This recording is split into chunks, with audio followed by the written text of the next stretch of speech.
Prazer imenso em retornar aqui a essa casa que me é assim muito afeita ao coração. Eu preciso dar um abraço no seu Roberto, dá licença?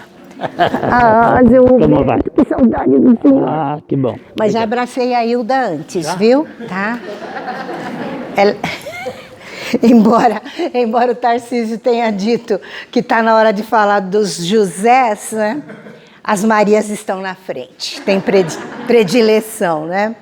E vou dizer para vocês, tem predileção mesmo. A hora que o meu filho ver, se ele ver esse vídeo aqui na internet, ele vai dizer, mãe, não acredito. Porque assim, ao eu sair de casa, ele sempre me dá uma opinião. Então eu fiz assim, fica melhor com esta saia ou com aquela? Ele perguntou, você vai de jaqueta ou sem jaqueta? Eu vou ficar de jaqueta, então aquela. Aí eu fiz, nossa, mas que dia mesmo que você falou que vai mudar daqui? Não vou deixar. Então as mães, as Marias continuam na frente. E quando a gente fala em José, fica aquela impressão de que não existe muito sobre José para a gente falar. Porque, afinal de contas, quem é José nessa história, né?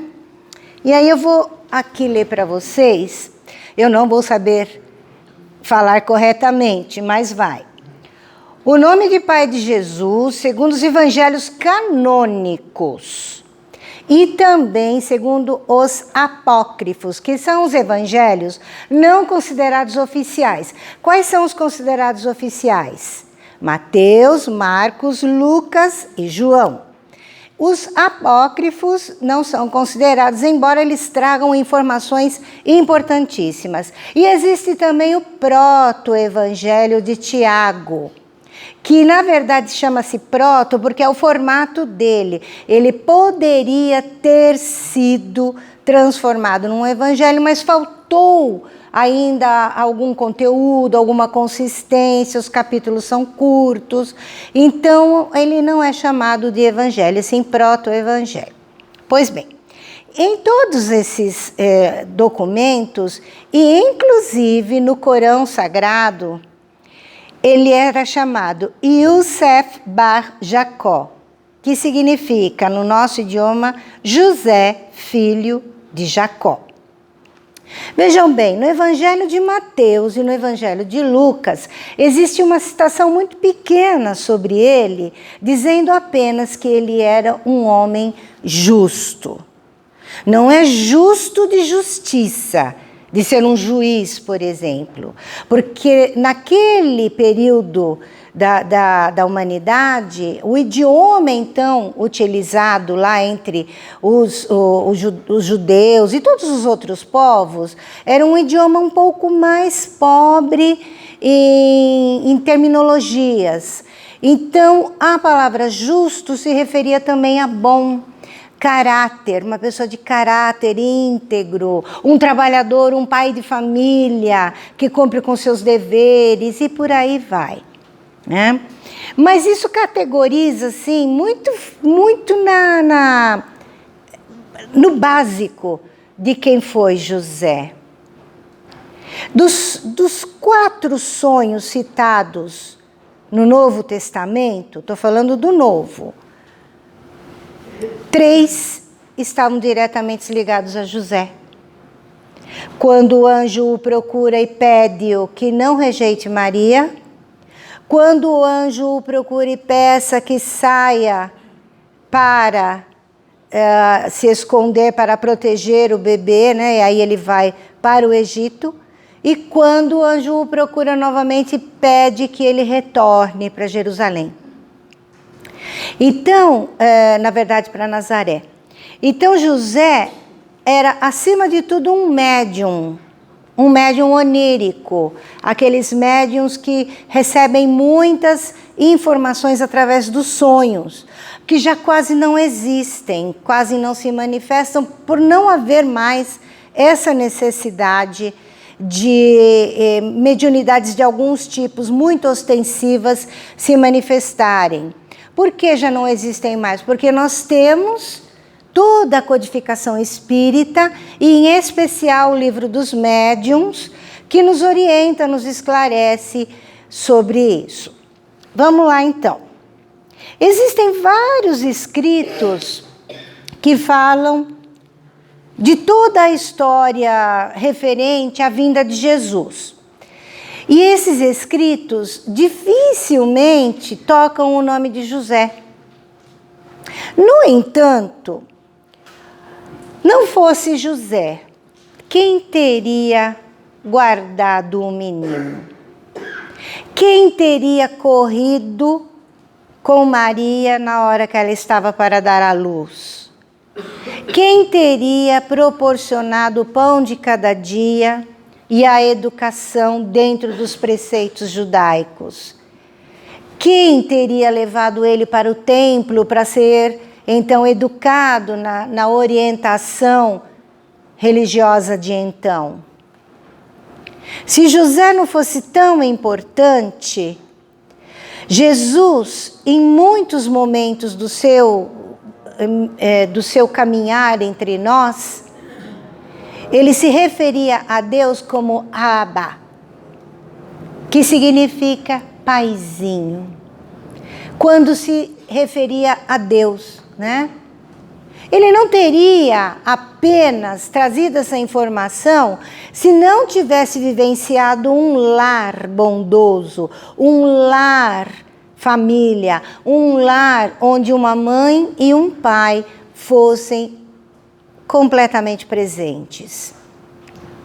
Não cabe aqui entre nós agora a discussão de que se Maria engravidou de Jesus através do contato com José, se eles tiveram uma vida íntima, e nem se ele veio por obra de alguma determinação espiritual, o que não seria impossível.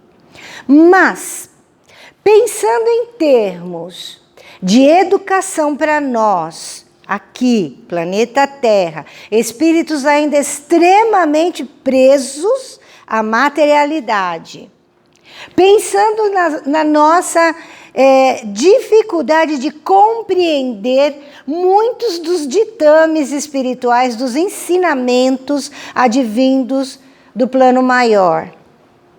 Para que se ia gastar um recurso enorme de dispêndio de energias, de dispêndio de equipes espirituais para materializar um espermatozoide, materializar um óvulo, criar a partir dali um ser e colocar no ventre de Maria?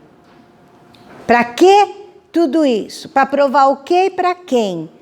Se era o caminhar de Jesus que iria provocar a mudança. Então nós muitas vezes perdemos tempo em tentar saber se Maria era virgem ou não era, por causa das mais variadas lendas e também das escrituras e também da pouca essência na linguagem, do pouco número de palavras para expressarem coisas diferentes. Uma palavra às vezes expressava muitas coisas.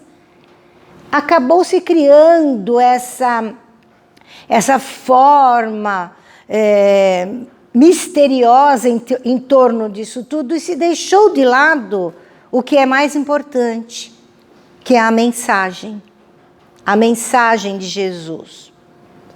E se observarmos em todo o seu caminhar, a sua maior preocupação era a de demonstrar que o amor ao próximo só se estabelece pelo amor a si mesmo.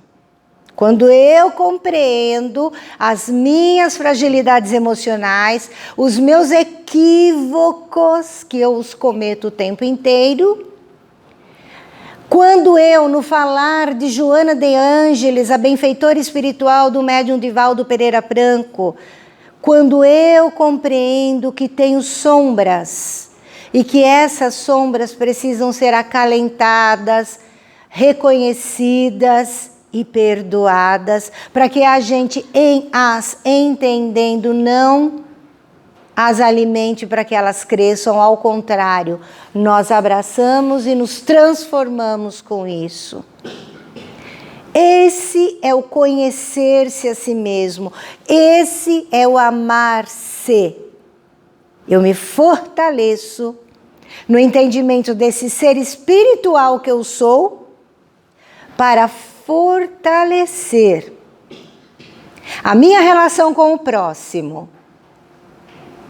E esse próximo não é aquele próximo que está ali recebendo somente aquele que está ali recebendo, por exemplo, a cesta básica, a roupa no inverno, o socorro numa calamidade, ou a visita quando está doente. Jesus dizia daquele que dividia o teto, aquele que estava no dia a dia na dificuldade, junto com a gente. Pode ser qualquer um. É a família, é aquele que forma a família comigo, é aquele que convive, é aquele que está no ambiente de trabalho, no ambiente escolar, na vizinhança, na família grande que eu tenho ou na pequena, não importa. Aquele que acaba trocando comigo algum tipo de relação é o próximo mais próximo. E eu só estabeleço uma relação saudável com ele quando eu reconheço-me como ser espiritual, e esse ser espiritual, vivendo essa experiência aqui na Terra, a caminho daquilo que todos nós estamos fadados, nos tornarmos luz. Ai, que lindo! Aqui já é todo mundo estrela. Só está faltando brilhar mais um pouquinho. Não é, seu Roberto? Não é? Só falta brilhar mais um pouquinho. Eu vou perguntar para a Hilda se ela consegue fazer brilhar a estrela dela depois de todos esses anos de casado, hein? Hein, Hilda? Ó, a Hilda fez, ó. Mas é isso, a relação a dois estabelece termômetros fantásticos. Porque é fácil dizer eu te amo quando está tudo muito bem. Deixa pisar no calo, deixa falar algo que me incomoda. E assim também é a relação entre pais e filhos. E Jesus teve a melhor educação possível. Jesus não teria construído todo aquele movimento se aqueles que estavam à volta dele não tivessem visto e ouvido como foi a sua vida em família. Porque Jesus é suficientemente grande e evoluído, haja vista que ele, quando tomou para si a incumbência de criar o planeta e cuidar, ele já era 4 bilhões de anos e meio à frente da nossa evolução. Enquanto a gente era ameba, ele já era 4 bilhões de anos e meio à frente, evoluído. Então ele não precisaria de nada. Se ficou um monte de interrogação, peço desculpas e convido para cursar um curso fundamental, ou curso básico, ou de Livro dos Espíritos, na Casa Espírita, ou online, que aí muita coisa vai se clarear. E ler as obras subsidiárias. Pois bem, ele teria força suficiente por ele de chegar e modificar tudo.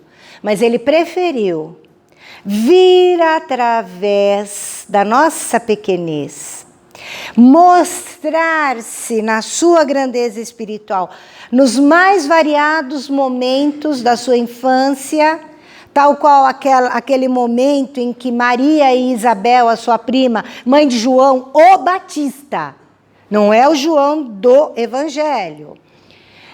As duas deixaram os dois brincando e de repente perceberam que eles sumiram. Onde estão, começaram a procurar e o encontraram. Os encontraram próximo a um abismo e de longe, ao observarem, Jesus apontava o infinito e falava com João. Livro Boa Nova, pela psicografia de Chico Xavier e pela escrita de Irmão X, também conhecido como Humberto de Campos. Livro Boa Nova, uma grande dica de leitura.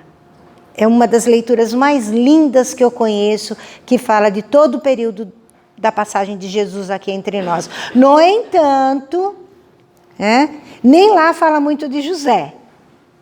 Por que será, então, que tão pouco se fala de José? Para a gente ter uma ideia, foi somente com o advento na Igreja Católica da, então, Teresa d'Ávila, que depois torna-se santa para a Igreja Católica, que José passou a ser reconhecido como um santo oficial. Ela costumava dizer que a sua fé era tamanha nele, e ela acreditava na sua bondade por ele ter educado Jesus, que não havia um pedido que ela fizesse que ela não fosse atendida. E depois que eu li isso, e vou confessar para vocês, essa palestra de hoje é a mesma que eu fiz para vocês em 2019. Eu só dei uma melhorada nela, trouxe algumas coisas, informações novas que surgiram no âmbito histórico e na doutrina espírita, para dizer para a gente que se ele não fosse um espírito iluminado, assim como Maria, se ele não tivesse vindo como missionário, ele não teria vindo. Se não fosse quem ele foi, tinha que ser de uma autarquia espiritual muito grande para ser o educador de Jesus. Porque Jesus, embora toda a sua evolução, mesmo quando criança ele discorria com os sacerdotes, mesmo quando criança, lembram que eu falei agora há pouco que ele e João estavam juntos? E João disse certo dia para sua mãe Isabel que era necessário que ele sumisse para que Jesus brilhasse. A mesma maneira foi com José. Porque a missão dele aqui na Terra não foi a de ser lembrado no cristianismo que foi criado depois, esse termo, na igreja de Antioquia, ou Antioquia, está me fugindo o nome do pregador, que era seguidor de João, evangelista. Aí veio e voltou. Já eu lembro. Criou esse termo para estabelecer a identidade daqueles que seguiam os ensinamentos de Jesus, que até então não existia.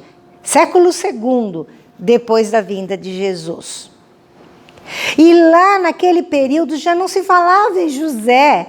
Aliás, nas escrituras, ele só é falado até o episódio em que eles vão em visita.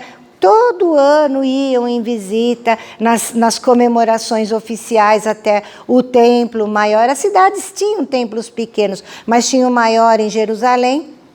E na volta perceberam que Jesus não estava entre eles. E José e Maria voltam, deixam a caravana seguindo, voltam, uma coisa tipo assim, 100 quilômetros a pé, eram 300 no total. E ao chegarem, encontram-no conversando com os sacerdotes. É tão forte a presença de José que ele ensinou o ofício a Jesus. E é interessante que existe um texto que vocês podem até jogar na internet, no amigo Google, de Paulo Coelho, chamado José da Galileia, E Paulo Coelho descreve ali que ele acredita sim que José deve ter sido tão importante na vida de Jesus que ele chega a imaginar que até aquela mesa onde Jesus repartiu o pão e o vinho para consagrar a última ceia tenha sido feita por José. Porque ele era assim carpinteiro, mas ele não era aquele carpinteiro como menosprezavam naquela época, que eu acho uma profissão magnífica. Tirar de uma madeira bruta, um móvel, eu fico só olhando.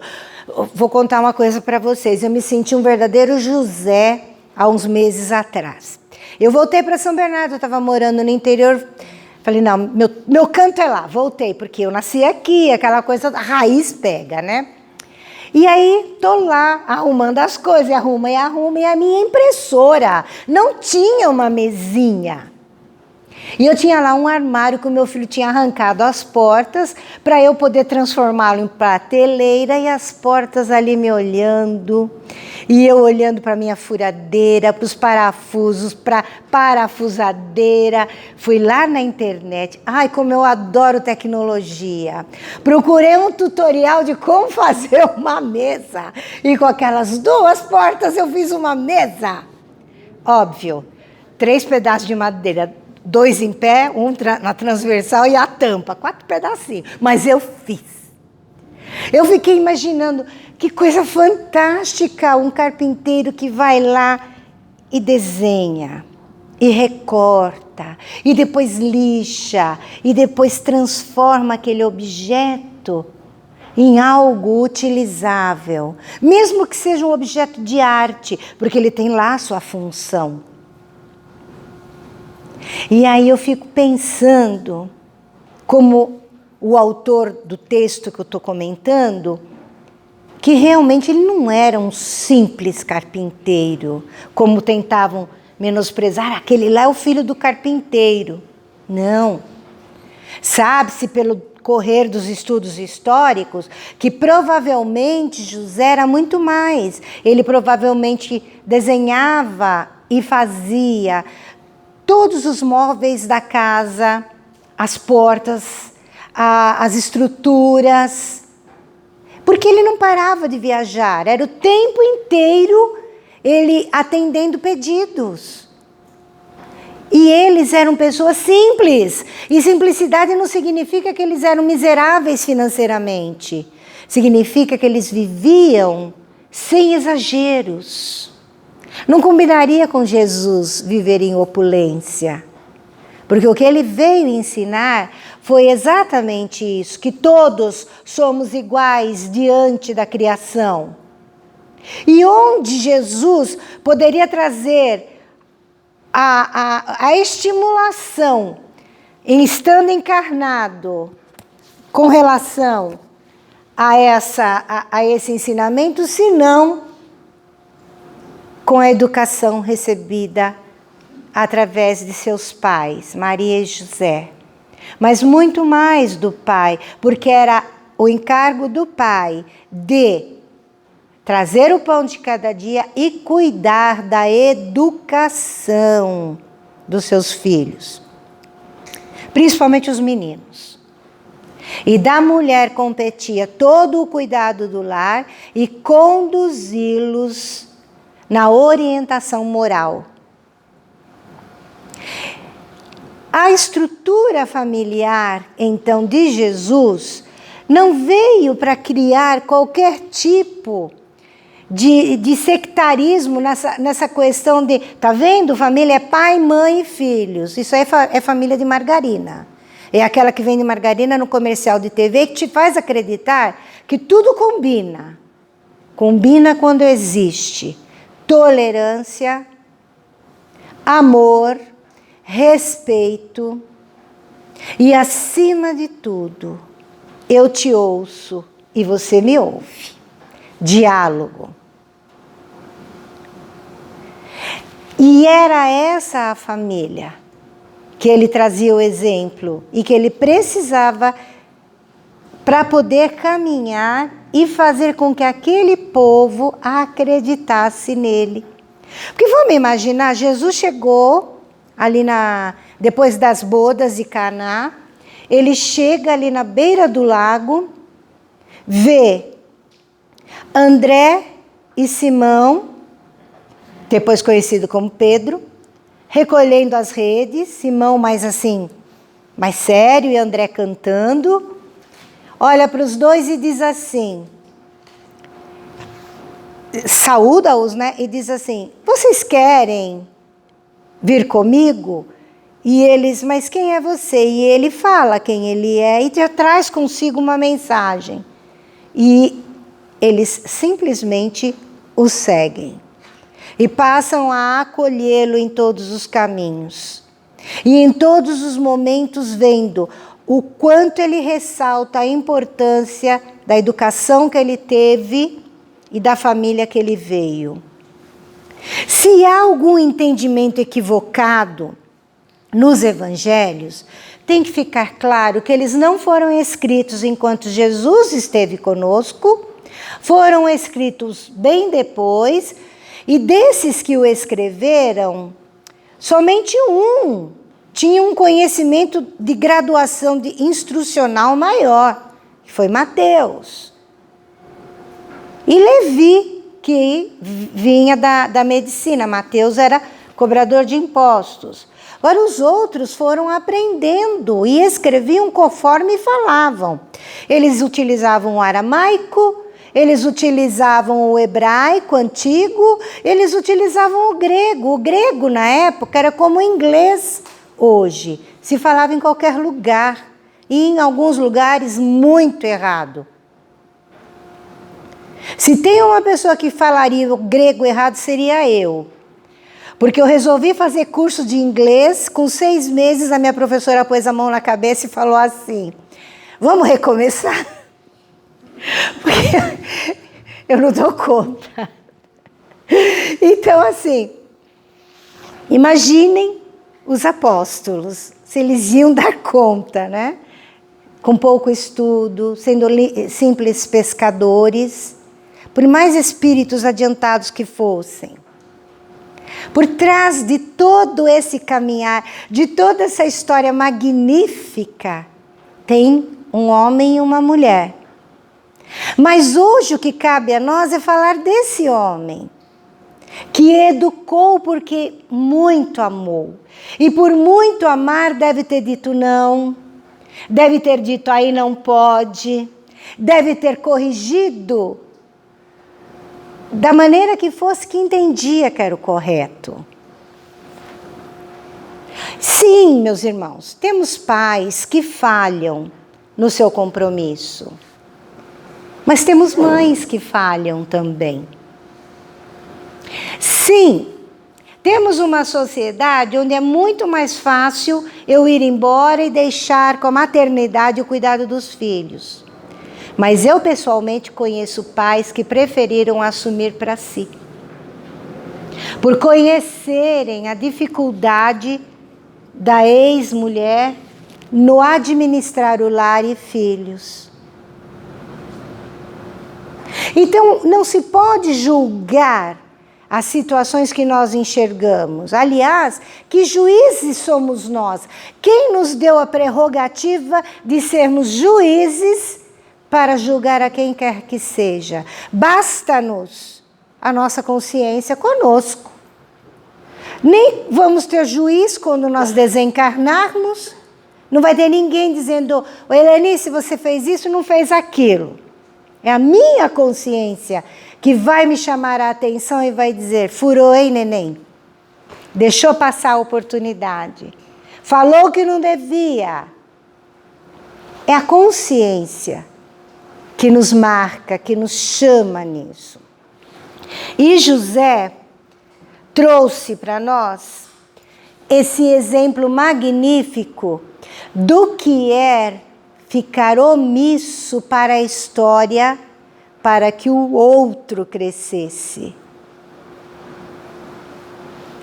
Eu vou ler a frase da mensagem chamada José da Galileia, do livro Dica de Leitura, Levantar e Seguir, pela psicografia de Chico Xavier e autoria pelo Espírito Emmanuel,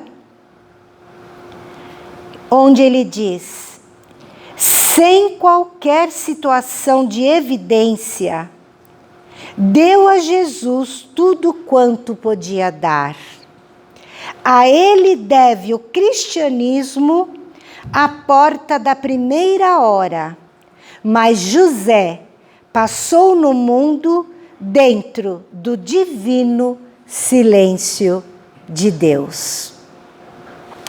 Para que a gente encerre esse bate-papo dessa noite, nós vamos contar para vocês uma pequena história.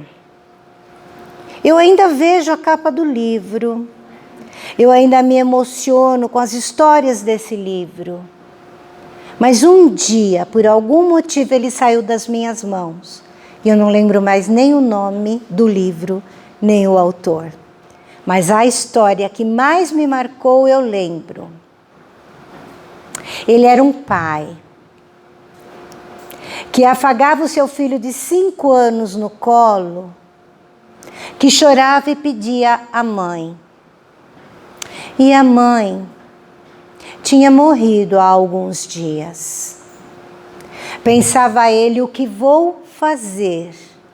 Meu amor não está mais aqui. O que faço, meu Deus? Vou ter que deixá-lo para continuar trabalhando? Só vou encontrá-lo à noite. Eu preciso de forças. Quando o menino acordou, estava embalado num sono tranquilo, ambos sentados na varanda, naquela noite quente e estrelada. E o menino novamente: papai, cadê mamãe? E novamente ele, com lágrimas nos olhos, dizia: ela já vem, logo ela vem. Temos que ter paciência. E o seu coração se oprimia. Como dizer-lhe que ela não voltaria? Como dizer-lhe que ela não mais dividiria a mesa de jantar, a do café da manhã, as horas da lição de casa? Quando ele entrasse na escola, ela não o veria entrar para a faculdade, nem se formar. Meu Deus, e se ele namorasse, se ele resolvesse se casar? Ela não o acompanharia. E aquele homem que só sabia pensar no que fazer, ergueu os olhos e percebeu o céu estrelado deste Brasil. Lá na sua cidade, na sua região onde a poluição não chegara ainda. E quando o menino ameaçou novamente chorar, ele fez assim: meu filho, está vendo aquela estrela ali? E apontou na direção da constelação de Órion, diretamente na estrela de Rigel, porque ele conhecia um pouquinho de astronomia. E o menino olhou: ela é bonita, né, papai? E ele falou: como todas as outras da criação. Mas você está vendo aquela ali? Aquela, meu filho, que parece que está piscando para nós? E o menininho apertou o olhinho. Talvez nem estivesse vendo. Não importa. Pode ser que na sua imaginação ele imaginasse um sol, aquilo pulsante, aquilo brilhante. Estou vendo, papai.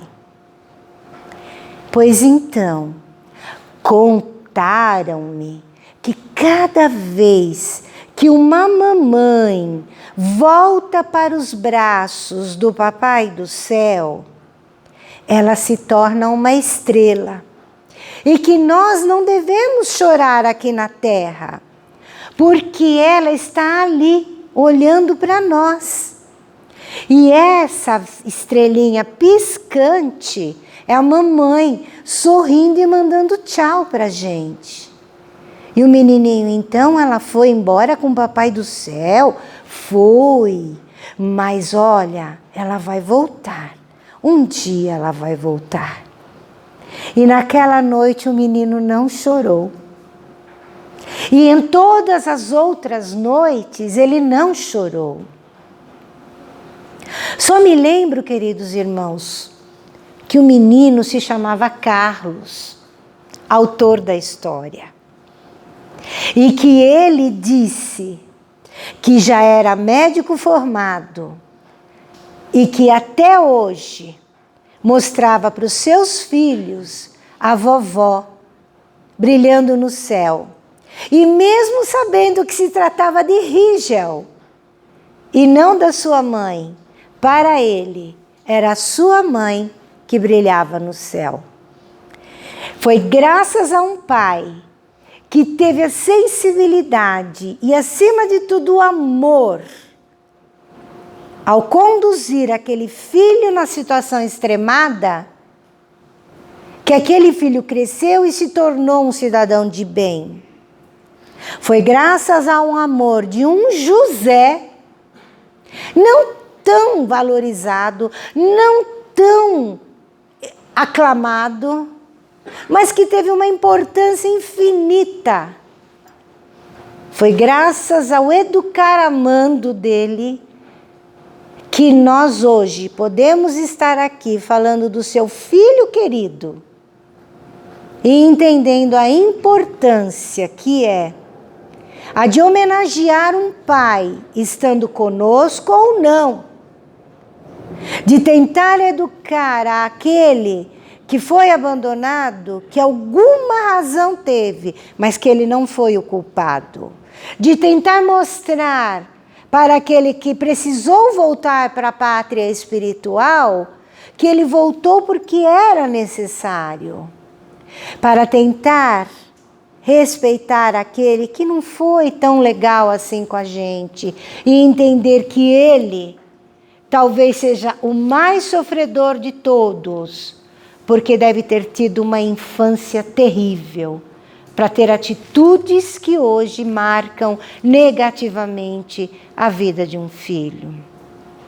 E para, acima de tudo, compreender que muitos vão sim se calar e serão apenas reconhecidos no silêncio de Deus. Que tenhamos todos ainda uma excelente semana e que nós possamos levar essa reflexão até domingo. E no domingo, lembrando dos paizinhos presentes, dos ausentes presentes, daqueles que são presentes e que não dão muita audiência, enfim. Não podemos nos esquecer que no processo de reencarnação, como dizia o querido Chico, a encarnação, ela é certa. Nós encarnamos na família que temos que encarnar, no local que temos que reencarnar, junto às pessoas e junto às situações que são necessárias à nossa evolução. Porque na encarnação, ninguém erra de endereço. Ninguém. Então, que possamos ter também os papais aqui presentes. Vou cumprimentar todos, sem exceção. Mas eu vou eleger o seu Roberto para dar o meu feliz Dia dos Pais para o senhor. E para o meu, que já voltou, né? Muito obrigada a todos. Obrigada à Casa de Aparecida Castelli. Obrigada, viu? Boa noite.